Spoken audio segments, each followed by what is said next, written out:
Astaghfirullah. Bismillahirrahmanirrahim. Assalamualaikum warahmatullahi wabarakatuh. Alhamdulillah wassalatu wassalamu ala rasulillah wa ala alihi wa sahbihi wa mawalah wa la hawla wa la quwata illa billahi wa ba'du. Alhamdulillah, di pagi menjelang siang ini kita bisa duduk untuk berthalabul ilmi kembali di Ahad pagi ini, dan tak lupa salawat dan juga salam kita hadiahkan kepada Rasul kita Nabi besar Muhammad sallallahu alaihi wa ala alihi wasallam. Tema di pagi hari ini kita akan membahas soal as-sa'adatu al-hakikiyatu, kebahagiaan yang hakikat. Ma'asyiral muslimat yang dimuliakan Allah Subhanahu wa taala, di dalam surah An-Nahl ayat 97 Allah Subhanahu wa taala berfirman, "Man 'amila salihan min dzakarin aw untha wa huwa mu'minun falanuhyiyannahu hayatan thayyibah wa lanajziyannahum ajrahum bi ahsani ma kanu ya'malun." Barang siapa yang melakukan amal yang saleh, baik dia laki-laki ataupun perempuan, dan dia seorang yang beriman, maka kami akan berikan kehidupan kepadanya dengan kehidupan yang baik di dunia, dan kami akan balas mereka dengan balasan yang jauh lebih baik lagi terhadap apa yang mereka telah kerjakan. Ayat ini dijadikan dasar oleh para ulama tentang hakikat mencari kebahagiaan bagi seorang manusia. Bahwa Allah Subhanahu wa taala mengatakan, "Man 'amila salihan", barang siapa yang beramal saleh, baik dia laki-laki ataupun perempuan, dan dia beriman, maka kami akan berikan kehidupan yang baik, maksudnya kebahagiaan di dunia dan juga kebahagiaan di akhirat dengan dilipat gandakan balasannya. Ulama mengatakan bahwa kebahagiaan itu ada di tiga perkara. Kebahagiaan itu ada di tiga perkara. Pertama, rahatul bali. Yang kedua, al-qana'atu. Dan yang ketiga, ta'atullahi azza wa jalla. Yang pertama, rahatul bal. Rahatul bal itu artinya menenangkan pikiran. Karena kebahagiaan itu sebenarnya sesuatu yang tidak bisa didefinisikan. Bahagia itu apa? Kalau orang ditanya bahagia itu, kadang-kadang bingung juga mau jawab itu. Bagaimana manusia bisa bahagia? Lahir saja dia nangis, mati pula ditangisi. Mana bahagianya? Lahir nangis, ketika dia mati ditangisi orang. Sehingga kemudian para ulama ketika membahas masalah apa itu as-sa'adah, kebahagiaan itu, definisi mereka itu berbagai macam tuh. Sehingga kemudian banyak yang mendefinisikan itu dengan contoh akhirnya. Salah satunya adalah bahwa bahagia itu kalau rahatul bali, kalau pikiran kita itu senang. Kalau pikiran kita senang itu pasti bahagia. Dari sini kita tahu bahwa rahatul bali itu adalah kenikmatan penduduk surga. Karena penduduk surga itu apabila dimasukkan ke dalam surga, Allah katakan wa naza'na ma fi sudurihim min ghillin ikhwana. Kami cabut pada dada-dada dan hati-hati penduduk surga itu al-ghil, hasad, dengki, dendam, pokoknya penyakit hati. Baru kemudian dimasukkan ke dalam surga. Jadi penduduk surga itu pikirannya tidak aneh-aneh gitu. Dia tidak memikirkan orang, kenapa orang bicara soal dia, atau kenapa dia tidak melakukan seperti orang yang lakukan. Karena biasanya orang kepikiran itu karena dua perkara ini. Jadi kalau ada orang membicarakan keburukan kepada kita, kita katakan kenapa dia ngomong tentang aku seperti ini. Kepikiranlah kan gitu ya. Atau melihat seseorang melakukan sesuatu, kemudian kita berpikir kenapa saya tidak juga melakukan seperti dia. Kepikiran jadinya ya. Jadi penduduk surga itu tidak ada kepikiran seperti itu, karena sudah dihilangkan hasad dalam hatinya, sudah dihilangkan dengki dendam, sehingga memang tenang hatinya. Makanya kebahagiaan itu caranya adalah rahatul bal, tenangkan hati, gitu maksudnya. Rahatul bal itu menenangkan hati. Kalau ada ucapan-ucapan yang gak enak itu tenangkan saja, jangan dipikirin gitu. Karena bukan hanya sekelas ibu ya, sekelas Aisyah Ummul Mukminin radhiyallahu anha. Aisyah Ummul Mukminin radhiyallahu anha, wanita yang paling cerdas, wanita yang paling dicintai Nabi sallallahu alaihi wasallam saja dibicarakan orang. Jadi suatu hari Aisyah Ummul Mukminin ini kebagian Qur'ah itu maksudnya undian dari sekian istri si Nabi yang boleh ikut perang bersama Nabi. Karena kan tidak semua istri Nabi itu ikut perang, sehingga demi keadilan di Qur'ah diundi siapa yang berhak ikut dan siapa yang tidak berhak ikut. Aisyah radhiyallahu anha kebetulan ketika itu yang ikut perang bersama Nabi, menemani Nabi sallallahu alaihi wasallam safar dalam kondisi atau dalam keadaan berjihad, menang pulang. Lah ketika pulang itulah Aisyah radhiyallahu anha di malam hari ingin buang hajat. Karena Aisyah itu kan berada di rumah-rumahan unta. Zaman itu kan belum ada mobil ya. Wanita biasanya diletakkan di rumah-rumahan, yang rumah-rumahan itu diletakkan di punuk unta. Jadi Aisyah radhiyallahu anha ketika itu minta izin kepada pasukan untuk buang hajat tengah malam. Berangkatlah Aisyah radhiyallahu anha ke padang pasir menjauh dari pasukan. Entah karena lamanya dia buang hajat, sehingga dikiranya oleh pasukan itu Aisyah sudah pulang dan sudah kembali ke rumah-rumah di atas unta itu. Berangkatlah pasukan ini. Ketika sudah berangkat, Aisyah selesai buang hajat, rupanya ketinggalan, nggak ada orang. Tapi Aisyah ini cerdas, dia tidak mungkin menyusul pasukan, karena kalau menyusul bahaya. Mendingan dia nunggu saja di situ. Boleh jadi nanti kalau orang-orang itu tahu bahwa dia belum ada di rumah-rumahan unta itu, pasti balik lagi. Jadi Aisyahnya menunggu saja. Lah saat menunggu itulah rupanya ada seorang sahabat namanya Safwan ibn Mu'attil ketinggalan pasukan. Ketika Safwan ibn Mu'attil ini melihat Ummul Mukminin Aisyah radhiyallahu anha, kaget dia. Kenapa kok Aisyah ada di situ?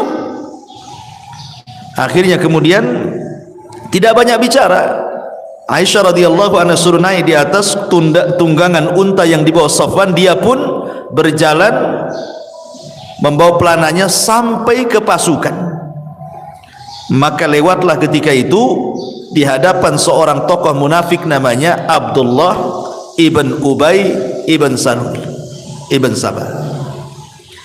Maka ketika itulah kemudian diisukan Aisyah radhiyallahu anha selingkuh dengan Safwan ibn Mu'attil.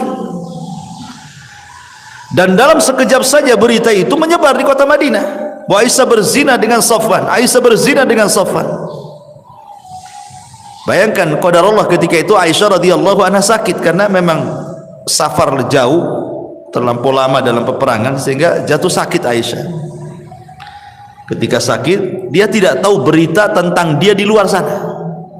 Karena dia di dalam rumah terus kan sakit. Tidak tahu kalau di luar itu dia sedang difitnah bahwa dia selingkuh dengan Safwan ibn Mu'attil. Sementara Nabi SAW terus menunggu wahyu. Kok enggak turun-turun wahyu ini? Maksudnya kalau memang Aisyah itu berzina, kasih tahu. Maksudnya turun wahyu gitu ya. Atau kalau dia tidak berzina, ya tolong kasih tahu juga lah kan gitu. Turun wahyu juga gitu. Tapi selama sebulan itu tidak turun-turun wahyu itu. Sesak dada Nabi. Akhirnya kemudian Nabi SAW datang ke tempat Aisyah radhiyallahu anha. Bayangkan 1 bulan Rasul tidak mau menemui Aisyah. Tapi memang harus ditanyakan karena masalahnya tidak ada wahyu. Ketika kemudian sampai di rumah Aisyah, di situ ada Abu Bakar dan juga ada istrinya dan juga ada Aisyah radhiyallahu anha. Rasul belak-belakan mengatakan, wahai Aisyah, kalau engkau jujur, maksudnya kalau memang engkau melakukannya, tinggal bertobat gitu ya. Nanti Allah Subhanahu wa taala akan mengampuni dosamu.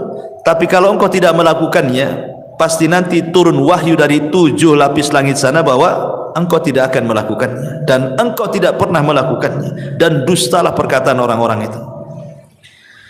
Akhirnya kemudian sesaat setelahnya turun wahyu surah An-Nur 1-9 bahwa Aisyah Ummul Mukminin radhiyallahu anha berlepas diri dari tuduhan perzinahan atau perselingkuhan dia dengan Safwan ibn Mu'attil.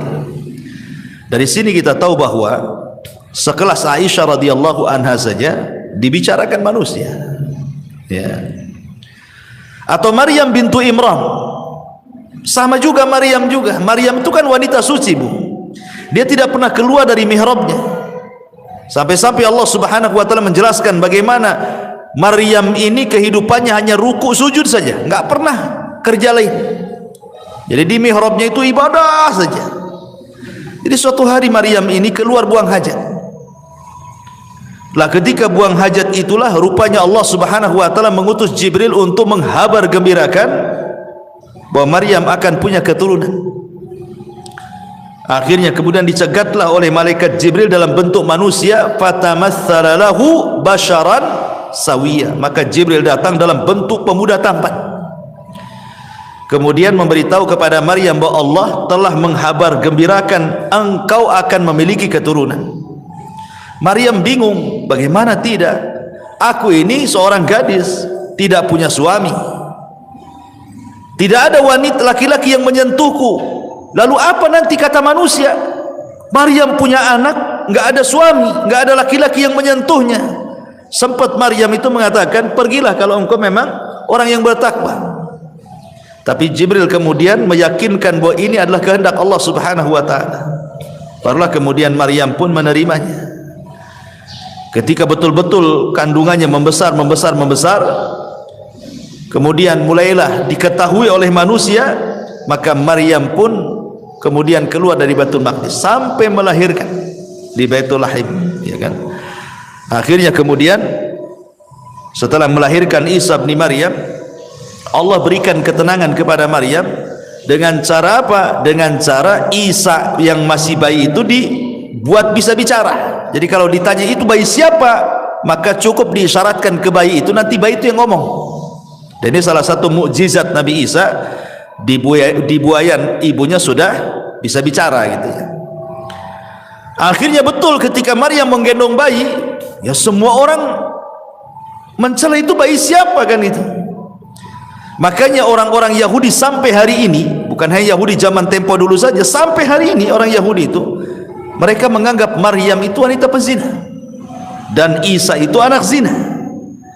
Makanya orang-orang Nasrani mengkafirkan orang Yahudi karena melampaunya orang Yahudi mencela Isa dan juga ibundanya Maryam bintu Imran.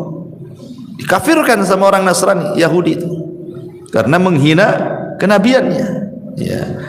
Dari sini menunjukkan bahwa kalau sekelas Aisyah radhiyallahu anha, sekelas Maryam saja tidak lepas daripada pembicaraan manusia, apalagi ibu-ibu. Makanya pentingnya rahatul bal di sini, menenangkan hati, karena sehebat apapun manusia itu pasti dibicarakan orang. Maka rahatul bal itu penting. Ya, jangan pedulikan ucapan manusia, tenangkan gitu maksudnya. Rahatul bali.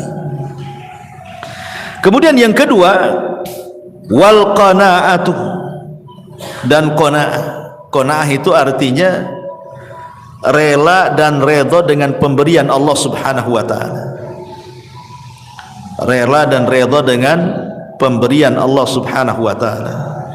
Karena ini yang menjadikan orang itu lebih tenang hidupnya. Jadi kalau orang itu rela, redha, apapun yang diberikan Allah pasti akan tenang. Makanya ada seorang syekh mengatakan, kalau anda ingin tenang, lakukan 5 perkara. Kalau anda ingin tenang, lakukan 5 perkara. Yang pertama, nikmati yang ada. Jangan pernah memikirkan yang tidak ada. Nikmati yang ada, jangan memikirkan yang tidak ada. Ibu umpamanya punya rumah, rumahnya kecil gitu ya.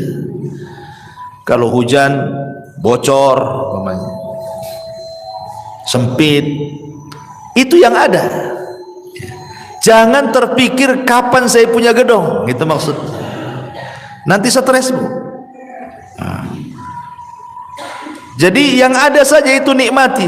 Memang kalau memang tidur di atas tikar, nikmatilah, daripada menghayal tidur di atas spring bed, tapi kan hayalan itu. Enggak stres hidupnya kayak gitu tuh. Menghayal yang enggak ada, ya nikmati aja yang ada. Itulah qanaah namanya. Ini sama lah umpamanya ibu pengen apa? Pengen handphone bagus ya. Dari dulu yang jadul aja, nggak bisa layar sentuh, itu layar pencet kalau yang jadul itu ya. Kepikir pengen kayak tetangga, handphonenya bagus gitu kan, nggak usah, nikmati aja, nggak apa-apa, disentuh-sentuh sajalah di situ, nggak, walaupun nggak keluar kan, nikmati aja kan ya. Karena stres orang memikirkan yang nggak ada tuh. Ini yang pertama. Yang kedua, berpikir positif, jangan pernah berpikir negatif. Artinya pikirkan kelebihan, jangan memikirkan kekurangan. Kelebihan pada diri ibu itu apa coba? Kelebihannya apa? Sebab kalau orang selalu memikir kekurangan, stres, itu nggak qanaah tuh. Pikirkan kelebihan, jangan pikir kekurangan. Berpikir positif, jangan selalu berpikir negatif. Kemudian yang ketiga, jangan suka membanding-bandingkan. Ibu jangan membandingkan ibu dengan orang lain. Itu tidak qanaah namanya. Ya. Artinya bahwa kalau seandainya Allah Subhanahu wa taala sudah takdirkan memang ibu seperti itu, anggaplah secara ekonomi, memang suami kerjanya ya apalah, supir taksi, ojek online, GoFood atau apalah istilahnya kan. Sementara tetangga ini kok ngantor, enak, mobilnya bagus gitu ya. Jangan pernah dibanding-bandingkan, baik ibu dengan istri dia atau suami ibu dengan suami dia. Jangan pernah dibanding-bandingkan. Karena membandingkan sesuatu itu menjadikan orang tidak qanaah. Kalau suka membanding-bandingkan itu hilang qanaahnya. Makanya kenapa Nabi SAW mengatakan, unzuru ila man huwa asfala minkum wala tanzuru ila man huwa fawqakum fahuwa ajdar alla tajrar nikmatallahi alaikum. Lihat ke bawah, jangan lihat ke atas, kata Rasul. Orang kalau lihat ke atas kan pegel, Bu. Coba aja ibu nenggak gini lama-lama kan apa pegel, Bu, ya kan. Stres, Bu, kalau nengok kapan saya kayak dia, kapan saya kayak dia, apa nggak stres dia? Pegel tuh otaknya. Tapi kalau lihat ke bawah pasti akan tenang. Kenapa? Karena Rasul mengatakan fahuwa ajdar alla tajdar nikmatallahi alaikum. Karena orang kalau suka lihat ke bawah itu akan lebih mudah bersyukur. Oh, aku ini masih lebih baik dibandingkan si anu gitu ya. Alhamdulillah gitu. Tapi sekali lagi catatannya, ini kalau bicara soal urusan dunia. Ya, kaedah melihat ke bawah, jangan melihat ke atas, ini dalam bab urusan dunia. Jangan masuk dalam urusan agama. Sebab kalau urusan agama kaedahnya terbalik. Lihat ke atas, jangan lihat ke bawah. Ya. Pamannya tetangga sholat 5 waktu. Jangan ibu melihat kepada sholat yang 1 waktu. Anda apa-apalah saya sholat 2 waktu, ini sih 1 waktu aja kan itu. Bukan begitu kan. Tapi lihat ke yang 5 waktu, kapan seperti dia gitu maksudnya. Ada tetangga kawan hafal juz 30 gitu. Sebelahnya pula pamannya cuma 3 kul saja. Ibu masih mending dengan wadduha. Alhamdulillah saya masih hafal wadduha, tambah 3 kul masih lebih baik daripada dia. Maksudnya jangan melihat ke bawah, tapi lihat kapan saya bisa kayak dia, hafal juga juz 30 gitu maksudnya. Itu kalau soal urusan agama ya. Jangan melihat ke bawah, lihat ke atas. Tapi kalau urusan dunia, jangan pernah menatap ke atas. Capek, ya, stres nantinya. Hilang qanaahnya. Itu hilang qanaah itu karena suka melihat ke atas, tidak melihat ke bawah. Kemudian yang keempat, kata para ulama, sibukkan dengan perkara-perkara masa depan. Jangan memikirkan sesuatu yang sudah berlalu. Makanya sering saya katakan, banyak orang itu kadang-kadang belum move onnya, istilahnya mungkin dulunya pernah kaya kemudian miskin, terpikirlah dulu. Mungkin dulunya mantan manajer, sudah tidak manajer lagi, terpikir pula masih jadi manajer. Mungkin dulunya dia polisi kemudian purnawirawan, masih terpikir dia seolah-olah dia polisi padahal sudah pensiun. Orang kalau memikirkan terus masa lalu, tidak pernah menatap masa depan, Bu, nggak akan pernah orang ini bahagia. Karena dia belum bisa menerima keadaan, itu masalahnya kan.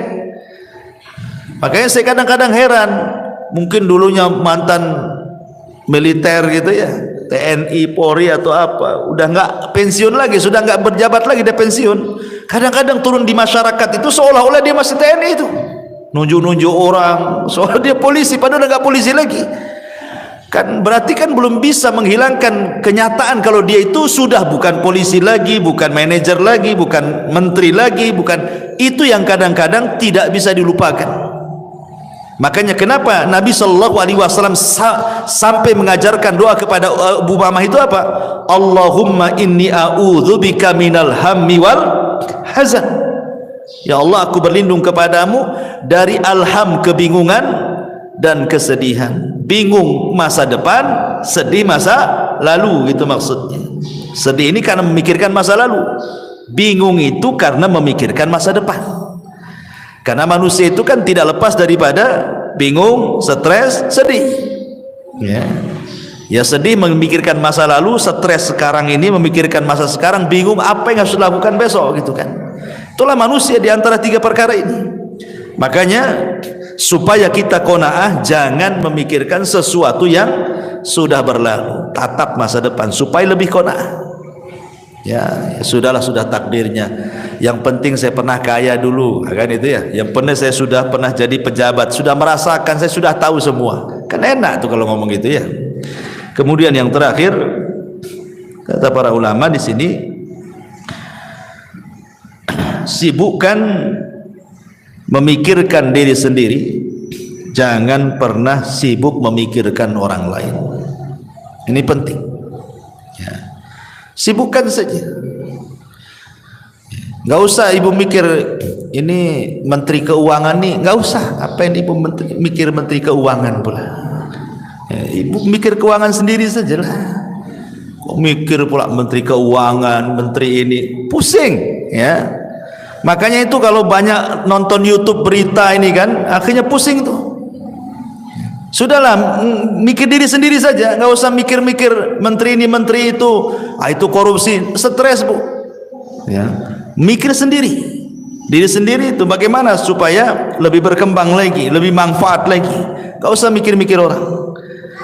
Karena ini kalau orang terus mikir terus orang, ganggu urusan orang, sementara dia lupa bahwa dirinya juga banyak kekurangan gitu ya, itu tidak qanaah orang itu. Makanya ini penting ya. Ini yang kedua, kalau ingin bahagia terapkan yang kedua, al-qanaah. Ya, pertama rohatul bal, tenangkan hati. Yang kedua qanaah, redha dengan pemberian Allah Subhanahu wa taala. Kemudian yang ketiga juga taatullahi azza wajalla. Berusaha untuk mentaati Allah Subhanahu wa taala. Orang yang paling bahagia itu, Bu, adalah orang yang paling dekat dengan Allah. Saya contohkan. Ketika Nabi SAW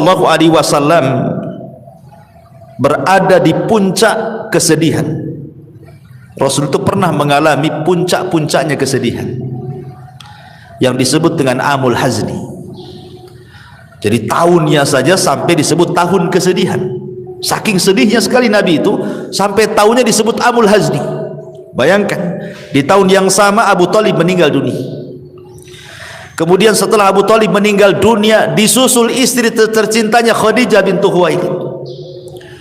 Kemudian belum selesai Khadijah meninggal, datang pula 8 kabilah Quraisy mengancam Nabi, kalau sampai melakukan dakwah, melanjutkan dakwanya akan dibunuh. Akhirnya Nabi SAW ke Taif. Sampai di Taif dilempari batu lagi. Itu memang momen-momen tersedih bagi Nabi SAW.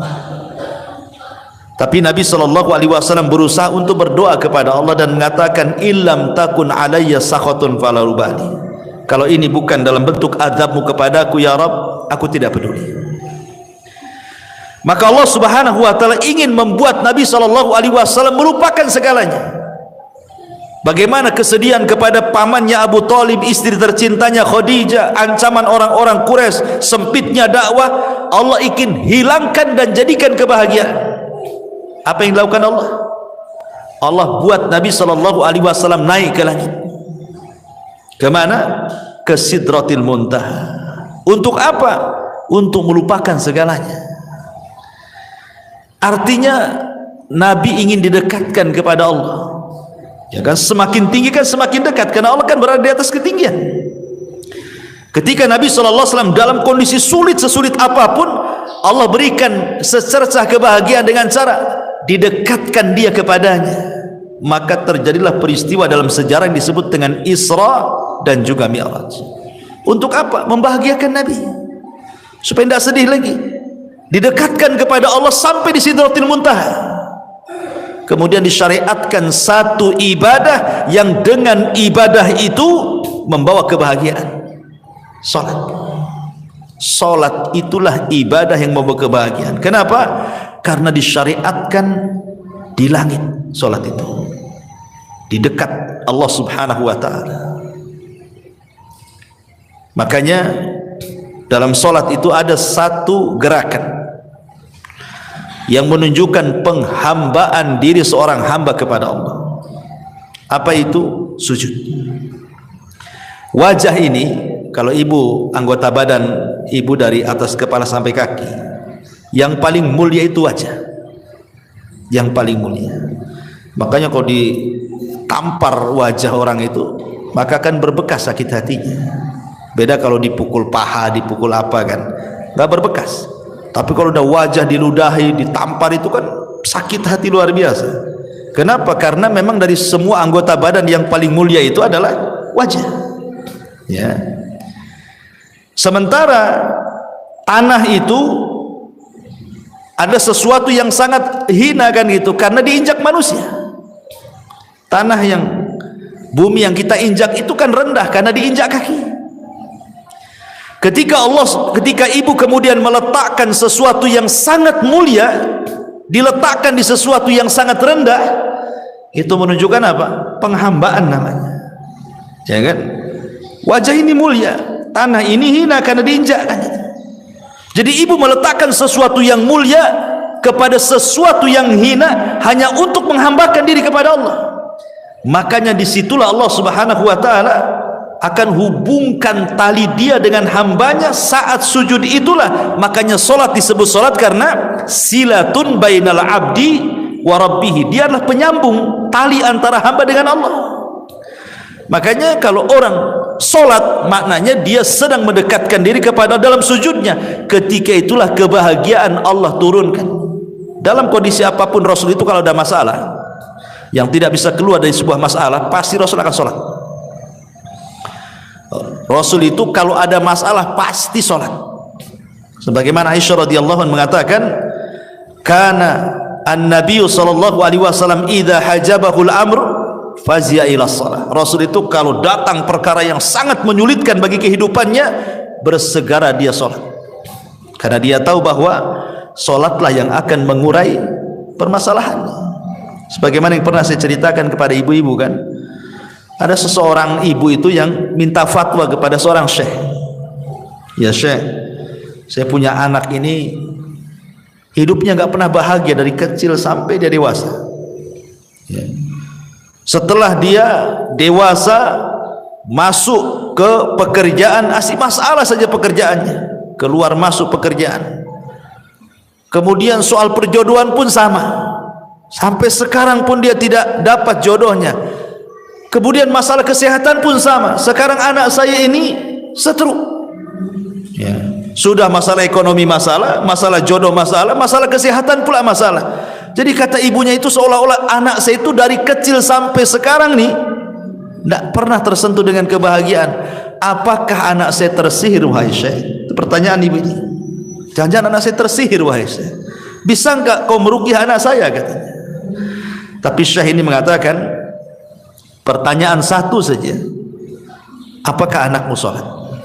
Itu pertanyaan saya. Saya tidak mengatakan nanti saya ruqyah coba mungkin ada jinnya gitu. Tidak, yang ditanyakan pertama kali, apakah putramu sholat? Maka ibunya mengatakan, tidak ya syekh, putraku tidak pernah sholat. Apakah dia seorang muslim? Ya, dia seorang muslim. Artinya kenapa dia nanya seorang muslim? Kalau orang kafir kan tidak perlu ditanya sholat kan itu ya. Apakah dia seorang muslim? Ya, dia seorang muslim. Kenapa dia tidak sholat? Wallahu a'lam. Maka syekh mengatakan, jangan-jangan kesulitan hidup dia sejak kecil sampai dia terbaring stroke itu bukan karena apa-apa, karena dia tidak sholat. Itu jawabannya. Jadi apa yang harus aku ruqyah katanya. Kemudian syekh membentangkan sedikit soal sholat. Dia jelaskan sama ibu ini, begini ya bu ya, sholat itu adalah penghubung kita dengan Allah. Jadi kalau kita sholat itu kita sedang menghubungkan tali kita dengan Allah Azza wa Jalla. Sekiranya tali yang kita hubungkan dengan Allah itu putus, maka putuslah hubungan kita dengan Allah. Ketika Allah tidak berhubungan lagi dengan kita, mungkinkah Allah membantu kita? Tidak mungkin ya.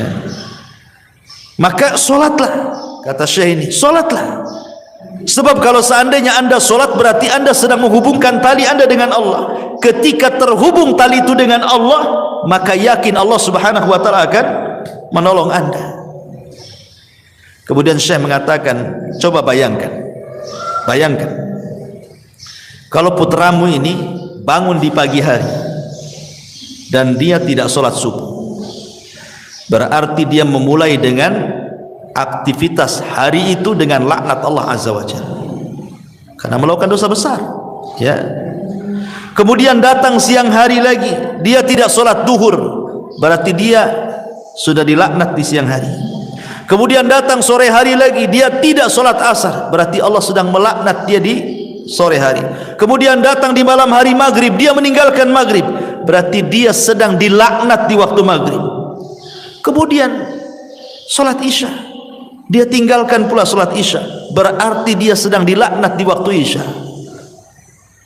Kata syekh, bagaimana orang akan bahagia sementara awal aktivitas hidupnya diawali laknat dan sebelum tidur pula dia dilaknat katanya. Mana bahagianya? Gimana coba? Awal dilaknat, akhir pula dilaknat. Maka wajar anakmu tidak akan bahagia.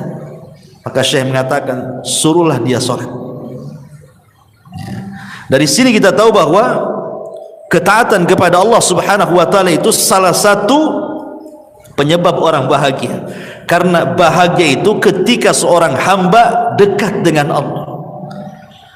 Ketika Nabi SAW sedang kesulitan, diberikan kebahagiaan dengan cara apa? Didekatkan dengan Allah, diangkat naik ke langit, didekatkan sampai di Sidratil Muntaha. Maka hilanglah keperitan hidup Nabi SAW, sehingga ketika turun setelah peristiwa Isra Mi'raj, semangat lagi dia hidupnya, semangat lagi.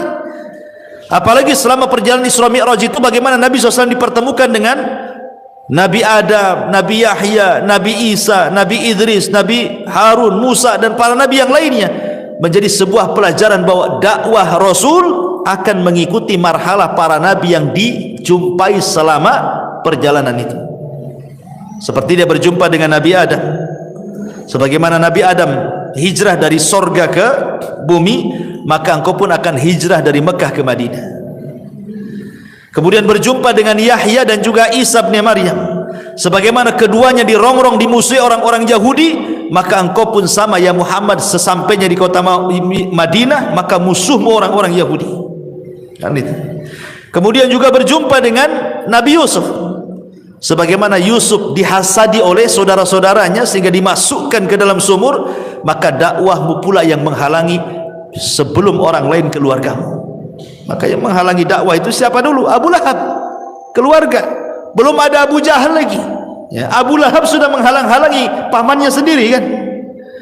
Ketika Rasulullah SAW berjumpa dengan Nabi Musa alaihi salam, Nabi Harun alaihi salatu wassalam, Harun itu dikenal lembutnya, maka berdakwahlah seperti Harun lembut kepada Bani Israel. Ketika berjumpa dengan Nabi Musa itu dikenal kesabarannya, walaupun dia dimacam-macamin Bani Israel, sabar dia. Maka seolah-olah Allah ingin katakan, sabarlah engkau seperti Nabi Musa dalam rangka mengobati umat Islam. Ketika berjumpa dengan Ibrahim, dan itu orang yang paling mirip dengan Nabi SAW, dan dia yang membangun Ka'bah, maka seolah-olah Allah mengatakan, teruslah ikuti agama nenek moyangmu, maksudnya Ibrahim alaihi salatu wassalam, dengan memakmurkan Masjidil Haram ya. Jadi ada hikmah-hikmah selama perjalanan Isra Mi'raj itu. Dari sini kita tahu bahwa yang ketiga, taatullah, ketaatan kepada Allah adalah salah satu jalan juga meraih kebahagiaan. Ini satu perkataan ulama. Kemudian yang lain juga dijelaskan oleh Imam Ibnul Qayyim rahimahullah ta'ala. Imam Ibnul Qayyim rahimahullah ta'ala mengatakan, anna lis-sa'adatil abdi thalathatu umurin. Sesungguhnya dalam kebahagiaan seorang hamba itu terdapat 3 perkara. Idza an'ama alaihi syakara, wa idza betuliya alaihi sabara, wa idza adnaba istaghfara. Yang pertama, apabila diberikan nikmat oleh Allah Azza wa Jal, lantas dia pun bersyukur. Apabila diuji oleh Allah Subhanahu wa ta'ala, lantas dia bersabar. Dan apabila dia melakukan dosa, dia pun berusaha untuk melakukan istighfar. Melakukan istighfar, meminta ampun kepada Allah Subhanahu wa ta'ala. Ma'asyiral muslimat yang dimuliakan Allah Subhanahu wa taala. Di sini Imam Ibnul Qayyim rahimahullahu taala memberikan konsep 3 kebahagiaan. Kalau tadi kan konsep 3 kebahagiaan, pertama berusaha menenangkan pikiran, jangan memikirkan banyak hal, hilangkan hasad, hilangkan dengki macam-macam ya. Kemudian qanaah, kemudian lebih taat lagi kepada Allah. Maka konsep Imam Ibnul Qayyim berbeda lagi. Kalau ingin bahagia, yang pertama apabila mendapatkan nikmat bersyukur. Apabila mendapatkan nikmat bersyukur. Ini kaitan dengan qanaah juga kan? Ya, qanaah itu artinya apa? Syukuri yang ada, jangan memikirkan yang tidak ada. Nikmati yang ada, jangan menikmati yang tidak ada. Yang ada saja. Wa in ta'uddu nikmatallah la tuhsuha, kan itu. Kalau anda hendak menghitung nikmat Allah, Tidak mungkin terhitung nikmat Allah itu. Banyak kok nikmat Allah itu. Kemudian yang kedua konsepnya ini yang penting juga. Apabila ditimpa musibah, dia bersabar. Ini yang paling penting dalam konsep kebahagiaan. Karena biasanya ketika musibah itu terlalu berat, yang datang hanyalah keperitan dan kesedihan. Sering saya katakan, Bu, dalam beberapa kajian di sini kan, bahwa pada setiap perkara yang ada kebahagiaan, pasti di situ ada kesedihan. Perkara-perkara yang ada kebahagiaan di sebuah perkara, pasti terselip kesedihan di situ. Itu sudah matematika tuh, 1 tambah 1 2 tuh. Contoh, ibu bahagia dengan suami, yang punya suami. Tetapi di balik kebahagiaan ibu suka senang dengan suami itu, pasti suatu ketika ada kesedihan.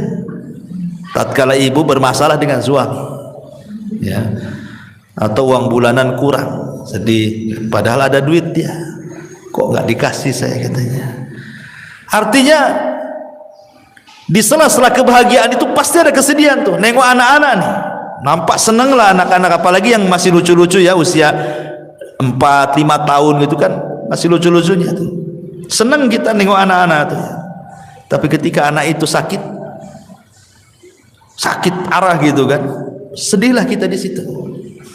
Jadi mana-mana tempat ada kebahagiaan, pasti terselip kesedihan di situ. Pasti, ya. Atau ketika ibu melihat harta, ibu punya mobil, punya rumah, punya uang gitu kan senang itu, karena itu juga salah satu penyumbang kebahagiaan kan gitu ya. Siapa bilang mobil itu tidak menyumbang kebahagiaan? Masih enak naik mobil daripada jalan kaki kan, Bu. Capek jalan kaki, apalagi jauh, sedih kali itu. Tetapi kan bukan segala-galanya. Tapi di balik harta yang merupakan penyumbang kesenangan bagi kita itu juga ada kesedihan.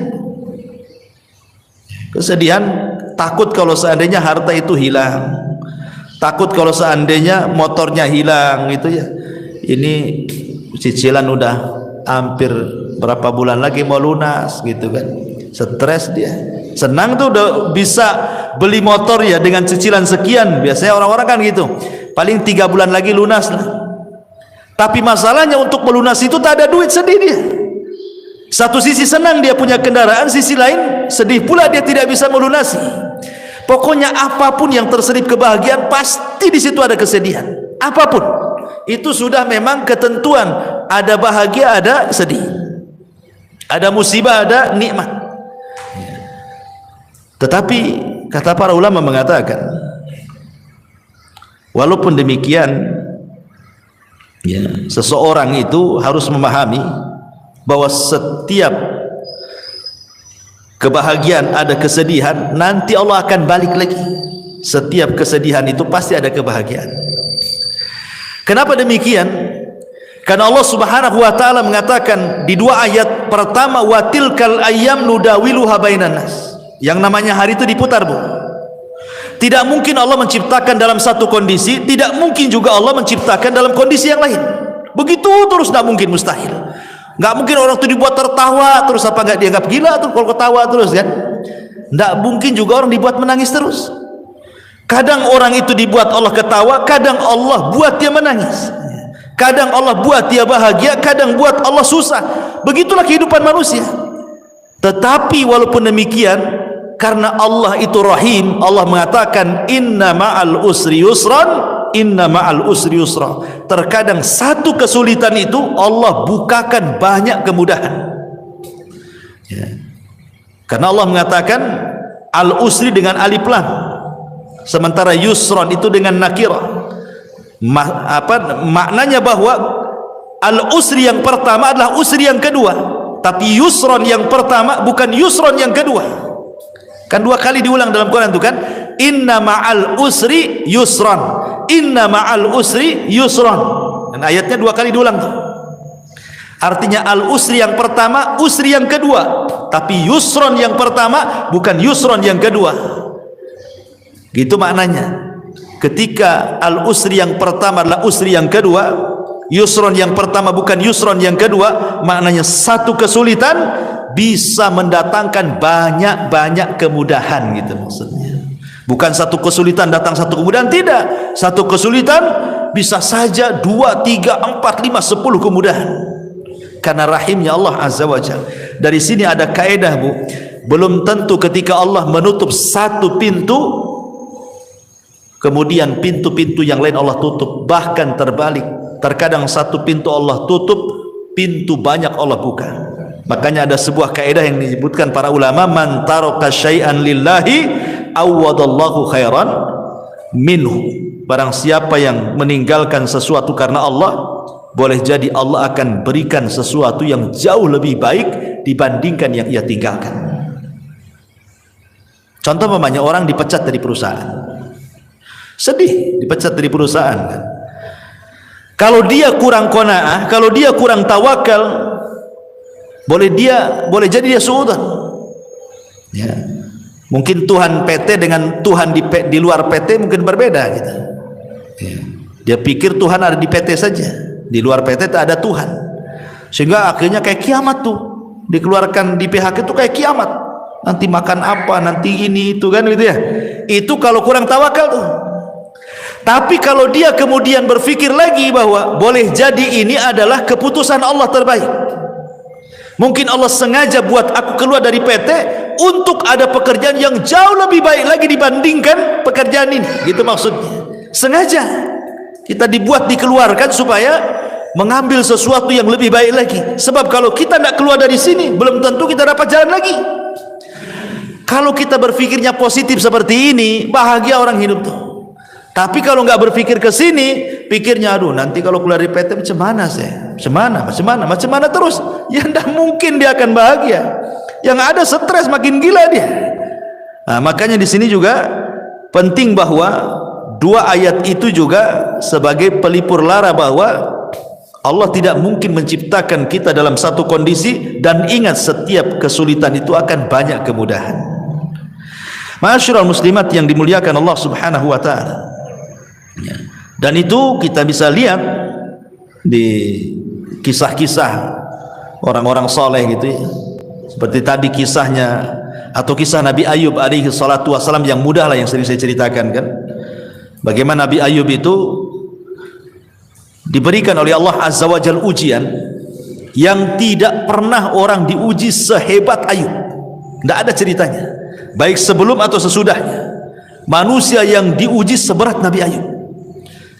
Makanya orang-orang Arab itu kalau ada orang sakit, mereka mengatakan apa? Sabar, seperti sabarnya Ayub katanya. Itu orang Arab ngomong gitu tuh.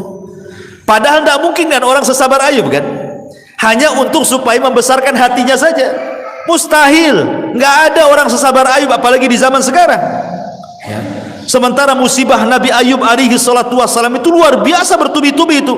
Mulai daripada kehilangan harta, kemudian disusul kehilangan anak, kemudian disusul dengan banyaknya penyakit, kemudian disusul tidak ada orang yang mendekati, dibicarakan manusia. Sumpah, coba bayangkan. Ibu ini nggak kehilangan harta, ya, harta masih ada, rumah masih ada, ibu sehat, nggak ada penyakit, ya, apalagi anak-anak ada, cuman ibu ini dibicarakan orang saja. Itu sudah sedihnya itu bukan kepalang tuh, pikirannya, padahal hanya dibicarakan orang saja. Ini Ayub ini sudah dibicarakan orang, ditinggalkan orang, hartanya diludeskan, anaknya dimatikan, penyakitnya diparahkan. Makanya tidak ada ujian seberat Ayub. Tetapi walaupun demikian Ayub itu sabar. Sabar, tidak pernah mengeluh sedikit pun. Yang tidak sabar justru istrinya, ya, istrinya yang tidak sabar. Dia ngomong sama Nabi Ayub alaihi salatu wassalam, mungkin bahasa saya ini, bang, berdoalah kepada Allah gitu. Kok ini sudah lama sakit, ya, sudah lama sakit, kau seorang Nabi, saya yakin kalau engkau berdoa kepada Allah pasti Allah akan kabulkan doamu. Jadi istri mendorong supaya Ayub berdoa kepada Allah untuk dibalikan nikmatnya. Tapi subhanallah, lihat bagaimana Ayub ini mengajarkan kepada kita syukur ya. Dia mengatakan kepada istrinya, coba pikirkan berapa lama Allah berikan nikmat kepada kita.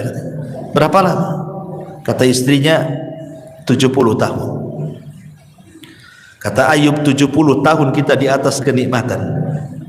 Sekarang Allah baru uji saya 18 tahun. Kalau saya harus meminta kepada Allah, ini belum seimbang. Ya. Harusnya kalau seimbang, ya nunggulah nanti setelah penyakitku 70 tahun lagi, baru aku meminta kesembuhan, gitu maksudnya Ayub itu. Ini kita di atas nikmat 70 tahun, diuji 18 tahun, masa kita sudah harus meminta kepada Allah, katanya. Ayub tidak mau. Ya. Tapi ketika kemudian ada dua orang temannya Ayub yang berbincang-bincang soal Ayub dan mengatakan jangan-jangan Ayub itu diberikan penyakit oleh Allah, itu bukan penyakit biasa, itu penyakit kutukan, katanya. Kata kawannya, kok bisa kau bilang penyakit kutukan? Iyalah, kalau bukan kutukan apa namanya? Masa satu cuil penyakit pun tidak ada tanda-tanda kesembuhan, katanya. Kalau bukan kutukan apa namanya? Kedengaranlah kalimat ini ke telinga Ayub. Makanya Ayub mengatakan, Rabbi inni massaniya dzur wa anta arhamur rahimin. Ya Rabb, aku tahu engkau yang memberikan madarat ini kepadaku, tapi aku tahu juga bahwa engkau adalah zat yang maha pemberi kasih sayang dari hamba-hambamu penyayang. Maknanya seolah-olah Ayub mengatakan, ya Rabb, aku tahu bahwa engkau yang memberikan madarat ini kepadaku, tapi aku yakin tidaklah engkau memberikan madarat kepadaku kecuali karena sayangmu kepadaku. Itu maksudnya. Lihat bagaimana ada berdoa Ayub saja tidak dirinci penyakitnya. Menunjukkan apa? Menunjukkan Ayub itu tidak tasahud. Tasahud itu artinya menolak takdir, kayak kita kan ngomel-ngomel sama Allah. Enggak. Ayub kan tidak merinci kan musibahnya, dia hanya mengatakan, aku tahu ya Rabb, engkau yang menimpakan penderitaan ini. Lain kalau kita ngomong, ya Allah, anak saya sudah mati, ya, dirinci kalau kita doa itu kan. Ini rumah juga bocor-bocor kan itu, ya. Ini usaha juga lagi sulit. Itu kalau doa kita yang dirinci itu, susahnya kita ini dirinci, ya kan. Ya, kalau bisa itu 10 rincian disebut semua tuh, ya. Nabi Ayub tidak dirinci. Dia hanya mengatakan, ya Rabb, aku tahu kau yang menimpakan derita ini. Titik sampai di sini. Karena Allah sudah tahu gitu, tidak perlu dirinci, Allah sudah tahu kan itu. Dan itu ada berdoa namanya. Ya, Allah sudah tahu, sudah paham gitu. Makanya sejak itulah Allah Subhanahu wa taala kabulkan permintaan Ayub dan Allah kembalikan nikmatnya. Dan ini dari sini ada kaidah bahwa barang siapa yang meninggalkan sesuatu karena Allah, pasti Allah akan ganti sesuatu itu yang jauh lebih baik lagi, ya. Karena orang di depan musibah itu kan terbagi menjadi 3, Bu, ya. Yang pertama tasahud, tidak redha, tidak rela, kemudian mulutnya ini ngomong macam-macam, ya. Ini seburuk-buruknya orang ini nggak akan bahagia selamanya. Yang kedua, dia berusaha untuk rela, redha, ikhlas gitu ya. Tapi terkadang kalau disentuh hatinya keluar juga dia. Jadi pura-pura sabar saja, tapi kalau diajak bicara keluar semua keluhannya. Ya, tapi masih mendingan lah dibandingkan orang yang pertama. Kemudian yang ketiga, orang yang betul-betul ikhlas, betul-betul redha, lisannya pun dia tidak pernah mengeluh, ya. Bahkan dia sanggup mengucapkan alhamdulillah. Itulah sebahagia-bahagia manusia ketika dia bisa sabar, bisa rela, bahkan bisa mengucapkan alhamdulillah di depan musibah yang dialaminya. Kemudian ini diantara perkataan Ibnul Qayyim. Kemudian yang ketiga, wa idza adnaba istaghfara, dan apabila berdosa dia segera melakukan istighfar. Ma'asyiral muslimat yang dimuliakan Allah Subhanahu wa taala, inilah diantara konsep Imam Ibnul Qayyim ketika bicara soal kebahagiaan. Kemudian yang ketiga, konsepnya Sufyan Ats-Tsauri. Sufyan Ats-Tsauri rahimahullahu taala, dia mengatakan bahwa ma baqili min na'imid dunya illa thalathin. Kata Sufyan Ats-Tsauri, aku tidak pernah merasakan nikmatnya dunia, maksudnya kebahagiaan dunia ini, kecuali karena 3 perkara. Kecuali karena 3 perkara. akhun thiqatun fillahi aqtasibu min suhbatihi khairan in ra'ani za'ighan qawwamani aw mustaqiman ragabani wa rizqun wasi'un halalun laysat lillahi alayya fihi tabi'atun wala li makhluqin alayya fihi minnatun wa salatun fi jama'atin akfi sahwaha wa arzak ajruha. Kata Sufyan Ats-Tsauri rahimahullah, yang pertama akhun thiqah. Kebahagiaan itu kalau memiliki kawan yang bisa dipercaya, di mana aku mengambil manfaat dari perkawanan itu. Kalau kawanku melihat aku menyimpang, dia berusaha meluruskanku. Kalau kawanku melihat aku istiqomah, berusaha memberikan dorongan, ya, kabar gembira sehingga makin istiqomah. Kemudian yang kedua, warizkun wasiun, rizki yang luas, yang halal. Rizki yang luas, yang halal, di mana dengan itulah aku tidak menjadikan aku menjadi peminta-minta kepada manusia. Aku kaya gitu, enggak harus meminta-minta kepada manusia. Dan yang ketiga, solat jamaah. Yang ketiga, solat berjamaah. Dengan itulah aku bisa merasakan kebahagiaan.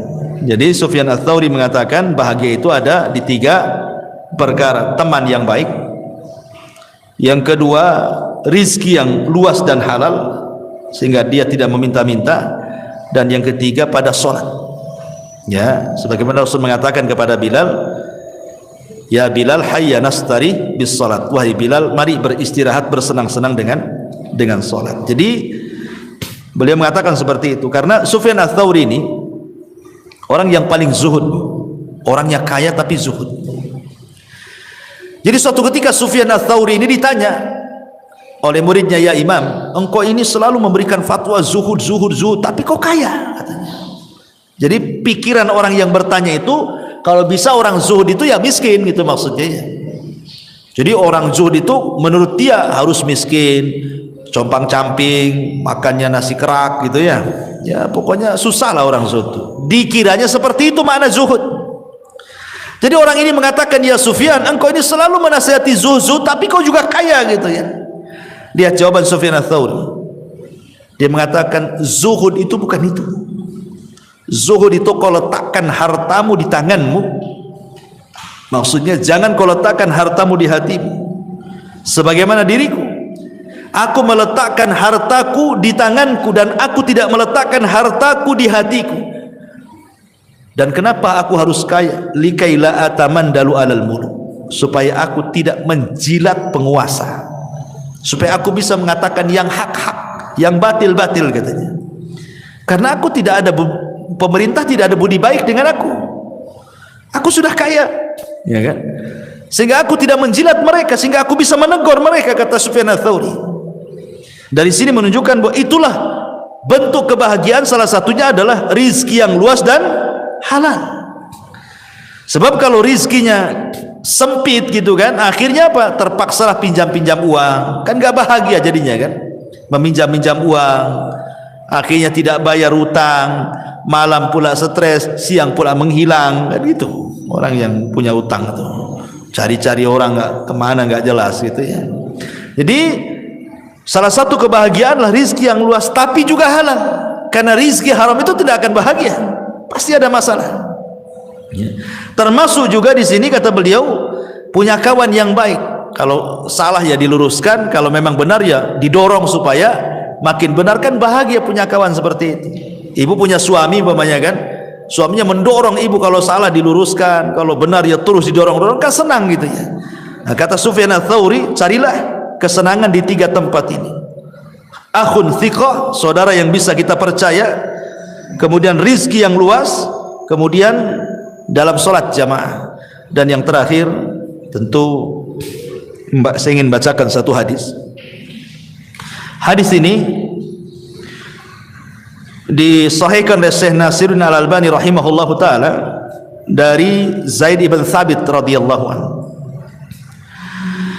Rasul mengatakan, "Man kanatid dunya hammahu farraqallahu alaihi amrahu wa ja'ala faqrahu baina 'ainaihi wa lam ya'tihi minad dunya illa ma kutiba lahu. Wa man kanat al-akhiratu niyyatahu jama'allahu lahu amrahu wa ja'ala ghinahu fi qalbihi wa atathu ad-dunya wa hiya raghibah."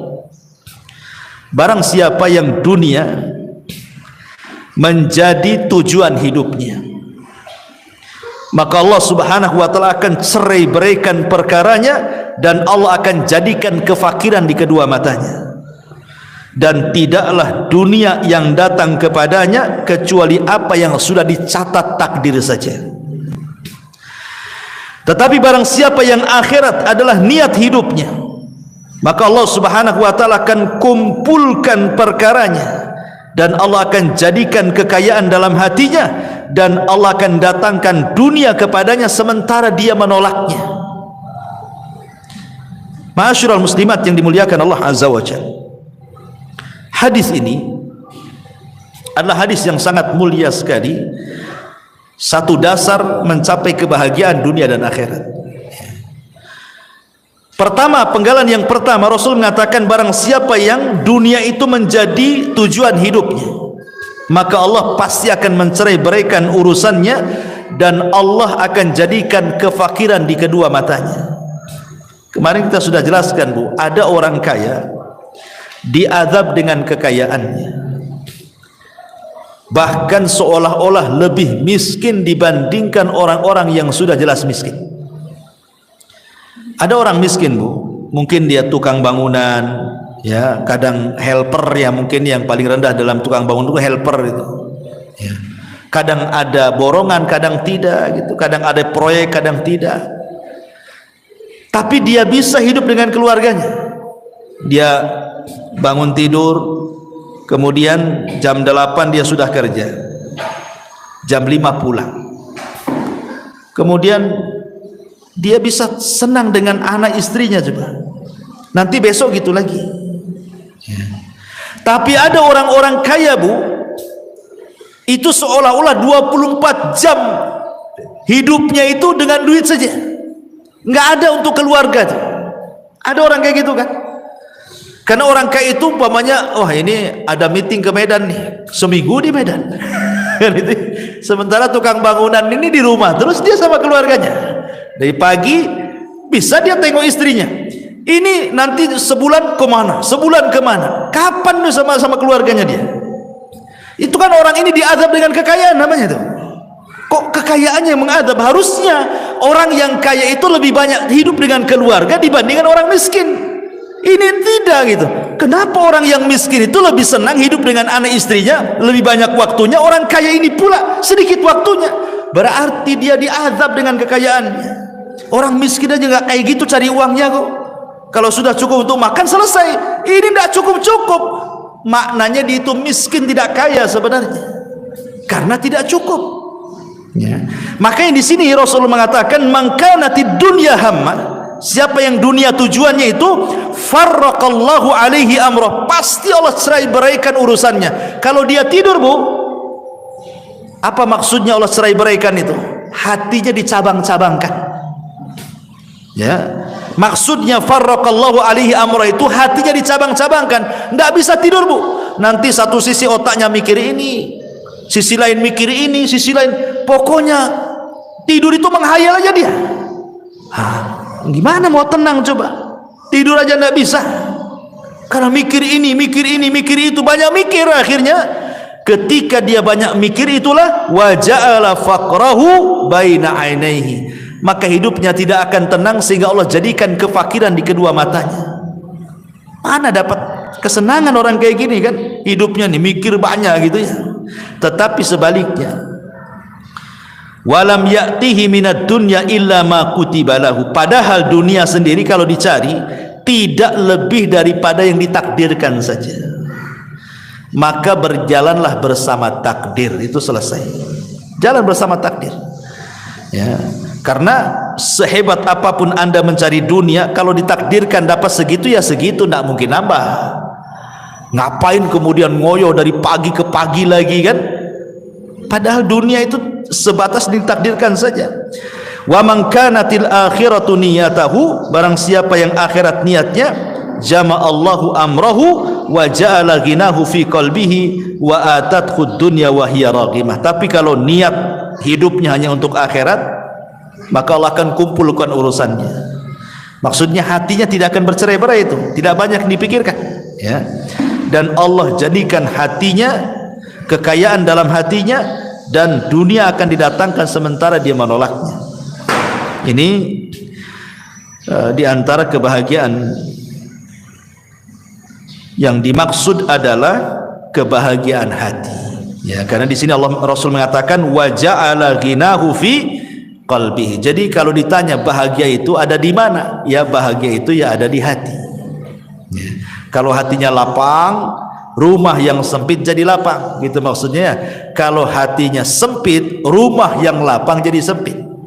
Coba lihat Bu, ibu kan punya suami, yang punya suami kan, kalau ada masalah dengan ibu kan dia nggak kerasan di rumah Bu, pasti lari sana lari sini, nanti datang muring-muring pergi lagi kan gitu. Padahal rumahnya luas Bu, dia masih mendingan ngekos daripada di rumah sama ibu kan, karena lagi sempit hatinya tuh, ya. Coba kalau lagi senang Bu, nggak mau keluar rumah dia, ya. Tapi kalau lagi sumpek, nggak mau balik dia, ya. Itulah menunjukkan bahwa kebahagiaan itu ada di hati. Hati makin lapang berarti semua lapang. Ibu yang kurang cantik saja kalau suami lapang itu dianggap cantik tuh. Ibu yang cantik jelita kalau suami lagi stres kayak setan Bu, nengok ibu tuh. Karena gimana, orang nggak senang, nggak senang. Buah apa cantik pun kayak setan katanya kan. Pokoknya orang nggak senang itu semua jadi jelek kan, tapi orang senang semua jadi indah. Karena memang itulah yang dimaksud di sini, wa ja'ala ghinahu fi qalbi. Allah jadikan kekayaan dalam hatinya. Wallahu a'lam bishawab. Ini yang bisa sampaikan. Tapi sebelum saya tutup, kalau ada yang bertanya silakan.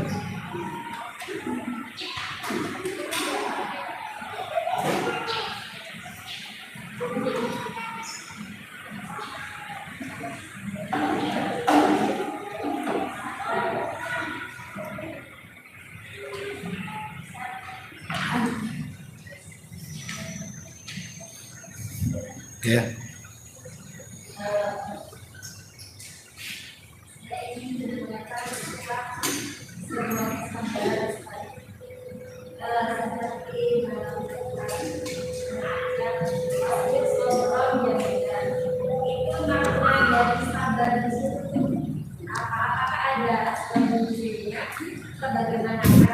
Apa sok pasbir sabran jamilah. Oke.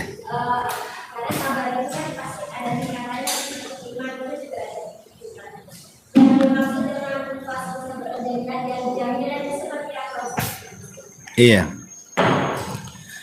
Aisyah radhiyallahu anha ketika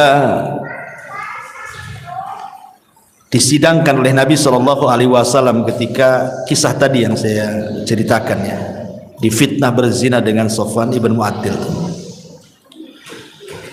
Jadi Aisyah radhiyallahu anha itu sedang berada di kasurnya terbaring. Dan ingat Aisyah ketika itu masih kecil. Ya, masih kecil. Maksudnya untuk menghadapi perkara besar itu belum sanggup. Kan dia masih kecil. Ya, Rasul kan sudah tua ya kan. Kemudian di sampingnya ada Abu Bakar dan Ummu Ruman ibunya. Kemudian Nabi SAW bertanya, wahai Aisyah, wa in kunti lamamti bi dzambin fastaghfirillah. Aisyah, kalau memang kau melakukannya, maksudnya berzina dengan Safwan ibn Mu'attil, akui saja. Karena kalau tobat pasti Allah terima tobatnya. Tetapi kalau tidak melakukannya, yakin Allah pasti akan membebaskan kamu dari 7 lapis langit sana. Aisyah radhiyallahu anha ini heran, kenapa Nabi SAW memberikan 2 soalan yang salah satunya seolah-olah terpengaruh dengan orang munafik. Kan ini soalan yang sulit dijawab. Ngaku atau tidak? Kan begitu pertanyaannya. Ya. Ngaku atau tidak? Kalau ngaku bertobat, kalau tidak sabar. Ketika Rasul mengatakan kalau engkau melakukannya, ini kan kesannya membenarkan isu-isu orang-orang munafik di luar. Makanya Aisyah radhiyallahu anha tidak bisa menjawab gitu kan. Dikasih dua soalan seperti ini. Aisyah hanya melirik siapa? Abu Bakar dan mengatakan, "Ajibi anni ya abi." Wahai bapak, aku tolong jawab pertanyaan Nabi. Kata Abu Bakar, apa yang harus ku jawab? Katanya. Abu Bakar menangis. Kemudian Aisyah menengok ibundanya Ummu Ruman. Tolong ibuku, jawablah pertanyaan Nabi. Ibunya pun tidak bisa menjawab, menangis juga ibunya. Jadi Aisyah radhiyallahu anha ini merasa tidak ada pembelaan di situ. Ya. Bapaknya tidak membela dia, ibunya tidak membela dia gitu. Dia harus menanggung fitnah dari luar. Aisyah radhiyallahu anha langsung mengambil selimut, namanya anak-anak.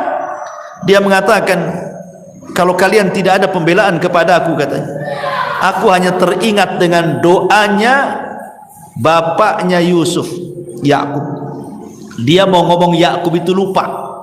Ya, kan bapaknya Nabi Yusuf kan Yakub. Lupa dia mau ngomong Yakub itu. Sehingga dia mengatakan bapaknya Yusuf. Karena masih muda Aisyah sehingga lupa gitu mau bilang Yakub itu.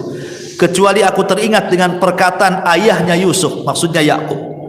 Fa sabrun jamil wallahu, dan sabar itu indah dan Allah akan menyingkap setiap orang-orang yang telah memfitnahku. Di sini ada kalimat apa? Fa sabrun jamil. Kata Aisyah radhiyallahu anha, aku hanya teringat ucapan ayahnya Yusuf mengatakan fa sabrun jamil wallahu musta'anu ala ma tasifun. Sungguh sabar itu indah. Maknanya apa? Apalagi yang harus dilakukan coba? Kecuali sabarlah. Ya. Apa yang bisa dilakukan kalau sudah seperti ini? Ya sabar kan gitu ya. Ibu ditimpa musibah, emang bisa apa dengan musibah itu kalau selain dari sabar kan? Ditinggal mati suami umpamanya. Emang dengan cara teriak-teriak tiba-tiba suaminya bangun lagi dari kuburan? Bukan makin senang bu, ibu makin kabur kalau suami bangkit lagi dari kuburan tuh. Apalagi malam-malam kan gitu ya. Artinya kan tidak bisa dengan cara apapun ya menghadapi musibah, cuma satu, sabar. Itu yang paling indah tuh. Karena dengan sabar itulah bisa melupakan kesedihan. Makanya sabar itu indah. Karena bisa melupakan kesedihan. Sebab kalau tidak sabar tidak indah hidupnya. Pasti akan rungsak seluruh hatinya kan. Nah itulah makanya kenapa sabar itu indah. Karena pada setiap kesabaran itu pasti ada keindahan. Tapi kalau tidak sabar nggak akan indah hidupnya. Stres terus ya. Wallahu a'lam. Dah? Iya.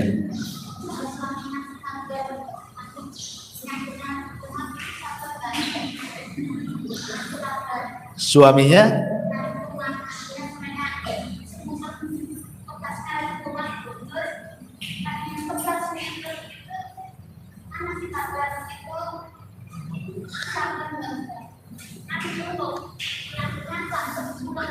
ngeluh. Yang ngeluh siapa? Suaminya ngeluh. Istrinya ngasih nasihat, sabar gitu. Malah marah dia. Oh. Suaminya emosi. Iya, maksudnya kan suaminya sakit, kemudian ngeluh, istrinya nasihati, sabar bang. Abangnya marah, diam, nggak usah ngomong kan gitu kan? Oh, ibu yang ya janganlah, udah sakit ketipa tangga itu. Udah sakit makin sakit hati dia. Ya ibu kasih semangat ya. Kasih semangat. Ya nanti sembuh. Ya, tapi jangan omongan saja. Ya diurut, ya apa, dipegang, cari apa gitu kan, obat buatkan. Kalau ngomong saja makin cepat mati itu biasanya.